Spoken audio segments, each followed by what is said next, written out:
More than half of cancer survivors live with the ongoing fear that their cancer will return. This is a fear that never fully leaves. You can finish treatment, get good scan results, try to move forward in your life, and then one strange symptom, one appointment reminder, one ache in your body sends your mind spiraling again. In this video, I'm going to show you why this fear happens, why it does not mean you are weak or negative, and what actually happens when you stop living in constant emotional survival mode. Because you deserve more than just waiting and hoping for clear scans. Hi there, I'm Catherine, your cancer coach. As an 11-year stage 4 colon cancer survivor, I can tell you that I have lived this and still live this myself. I know what it looks like to constantly have your brain scanning your body, constantly wondering, constantly waiting for the other shoe to drop. I know what you are feeling like right now if you are past treatment, feeling like you've been cut loose from the medical system, and now living in a space of waiting. And I have also supported dozens of people through these exact same feelings. So what I'm sharing with you today is not textbook advice.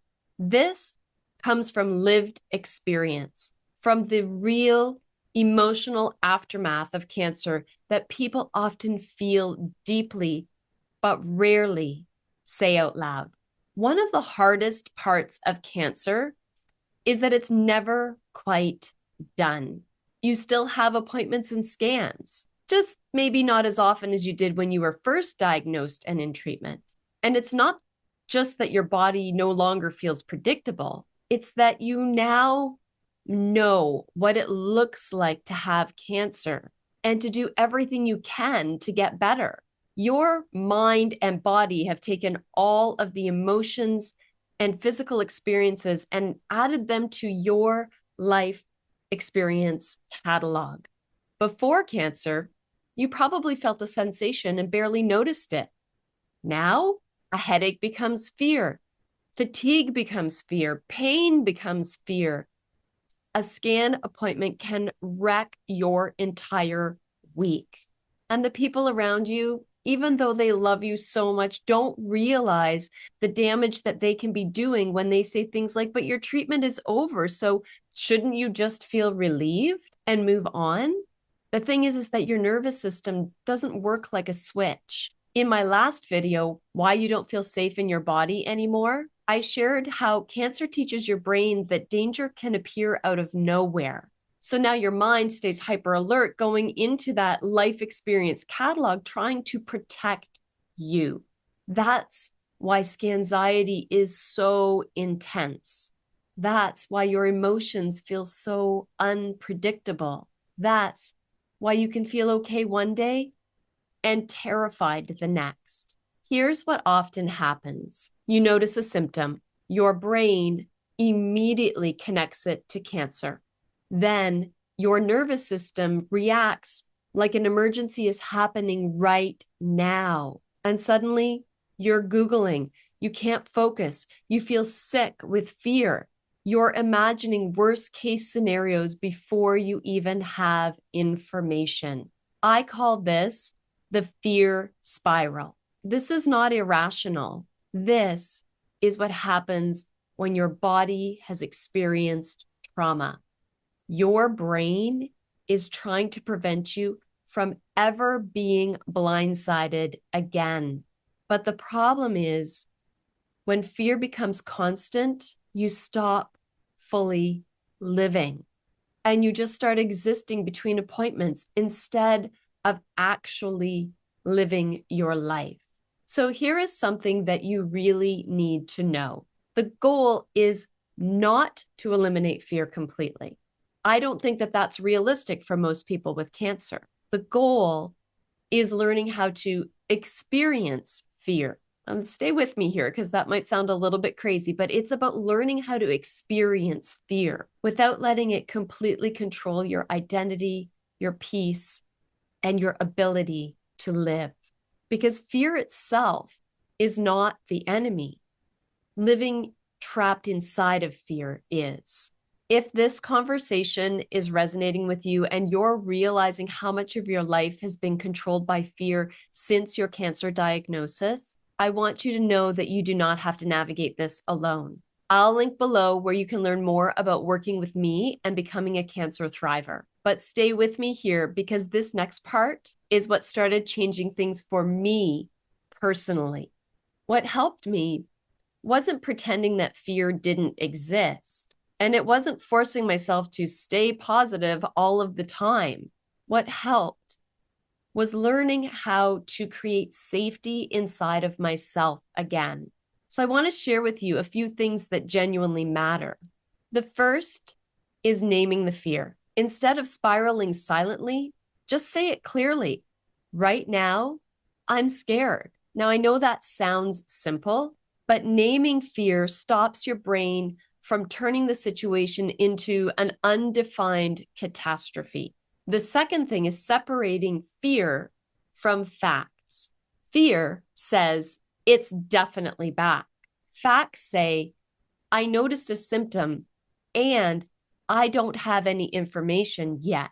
That distinction matters. This is what I call false evidence appearing real, and we'll talk about that in another video. The third thing is bringing your body out of survival mode. Most people try to think their way out of recurrence fear, but fear lives in the nervous system too. Slow breathing, walking, grounding, resting, supportive conversations, journaling. These help tell your body right now, in this moment, I am safe. And the fourth thing is stop waiting to live. This one is huge. So many people unconsciously postpone joy until they feel completely certain that everything is going to be okay. But certainty in the world of cancer is honestly not something that most of us actually get. So instead, healing happens when you start to allow life back in anyway.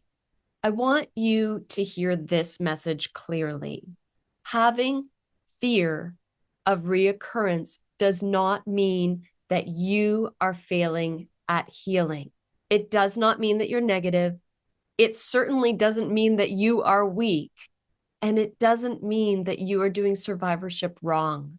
It means something really frightening happened to you, and your mind and your body are still learning how to feel safe again. And that takes time, and it takes compassion, self-compassion. And honestly, it takes support. It's a big job, and you don't have to do it alone. Let's be honest. There are going to be moments when fear comes back. That is the reality of living with cancer. A scan, a symptom, an anniversary, a memory. But over time, you can learn how to meet these moments differently with softness and ease and the ability to recognize what you are feeling. Less panic, less spiraling, less feeling like fear controls your entire life, and more grounding, more trust in yourself, more moments where you realize, I am actually living again. If this video helped you even a little bit, I would love for you to share it with other people.